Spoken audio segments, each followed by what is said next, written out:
हरे कृष्णा। मेरे इस चैनल पर आपका स्वागत है। आज मैं आपको मकर संक्रांति के दिन खिचड़ी क्यों बनाई जाती है, इसका पीछे धार्मिक महत्व क्या है और इसके पीछे की कहानी क्या है, इन सब की जानकारी दूंगी। आप ध्यानपूर्वक सुनिएगा। मकर संक्रांति पर महापुण्य काल की शुरुआत होती है। यह सुबह 9:03 से लेकर शाम 5:46 तक रहेगा। इस बीच में हमें दान पुण्य करना चाहिए। शास्त्रों के मुताबिक खिचड़ी को नवग्रह का प्रसाद माना जाता है। धार्मिक मान्यता के मुताबिक जब व्यक्ति इसे खाता है उसे तमाम ग्रह दोष से छुटकारा मिल जाता है, लेकिन मकर संक्रांति के दिन इसे खाने का बहुत ही महत्व बताया गया है। मकर संक्रांति में 4 ग्रहों की अनुकूलता एक साथ होती है, इसलिए मकर संक्रांति के दिन खिचड़ी खाने की बहुत ही अधिक मान्यता है। खिचड़ी चावल का संबंध चंद्रमा से, काली उड़द का संबंध शनिदेव से और हल्दी का संबंध गुरु से, हरी सब्जियों का संबंध बुध से होता है। इसलिए मकर संक्रांति के दिन ग्रहों की अनुकूलता होती है, इस वजह से खिचड़ी मकर संक्रांति के दिन खाई जाती है। साथ ही बताया है कि इस दिन सूर्य मकर राशि में प्रवेश करते हैं। ऐसे में इस दिन चावल, उड़द दाल आदि का दान दिया जाता है, क्योंकि इस दिन शनि से जुड़ी चीजें दान करने से साथ साथ उन्हें प्रसाद रूप में ग्रहण करने से सूर्य देव और शनि दोनों की कृपा प्राप्त होती है। मकर संक्रांति पर सूर्य देव, नवग्रह और देवी देवताओं की पूजा के साथ ही दान का विशेष महत्व है।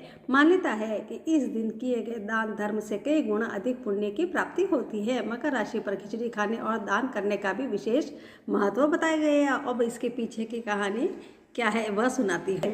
एक बाबा गोरखनाथ की कथा है। मकर संक्रांति के दिन खिचड़ी खाने का ऐसी मान्यता है कि आक्रमण के दौरान बाबा गोरखनाथ के योगी खाना नहीं बना पाते थे और भूखे रहने की वजह से हर ढलते दिन के साथ कमजोर हो रहे थे। योगियों की बिगड़ती हालत को देखते हुए बाबा ने अपने योगियों को चावल, दाल और सब्जियों को मिलाकर पकाने की सलाह दी। यह भोजन कम समय में तैयार हो जाता है और इससे योगियों को ऊर्जा भी मिलती है। बाबा गोरखनाथ ने इस दाल, चावल और सब्जी से बने भोजन को खिचड़ी का नाम दिया था। यही कारण है कि आज भी मकर संक्रांति के अवसर पर गोरखनाथ में स्थित बाबा गोरखनाथ के मंदिर के पास खिचड़ी का भोग लगाया जाता है और वहाँ पर मेला भी लगता है। इस दौरान बाबा को खास तौर पर खिचड़ी का भोग लगाया जाता है और मकर संक्रांति के दिन से ही दिन बड़ा होने लगता है। मकर संक्रांति के दिन सूर्य देव के साथ अपने आराध्य देव को भी खिचड़ी का भोग अवश्य लगाना चाहिए। इससे सूर्य देव प्रसन्न होते हैं, साथ ही सभी ग्रह शांत होते हैं। इस दिन सूर्य देव के मंत्रों का जाप करने से भी लाभ मिलता है। इस दिन से सूर्य उत्तरायण की ओर बढ़ चलते हैं, दिन बड़ा होने लगता है और रातें छोटी होने लगती है। सूर्य की गति में ठहराव होने लगता है, जिससे सूर्य देव में तेज और ऊष्मा आने लगती है। सूर्य अपने पुत्र शनि की राशि मकर में प्रवेश करते हैं। मकर संक्रांति पर सूर्य और भगवान विष्णु की पूजा का विधान है। यह व्रत भगवान सूर्य नारायण को समर्पित है। इस दिन भगवान को तांबे के पात्र में जल, गुड़ और गुलाब की पत्तियां डालकर अर्घ्य देना चाहिए।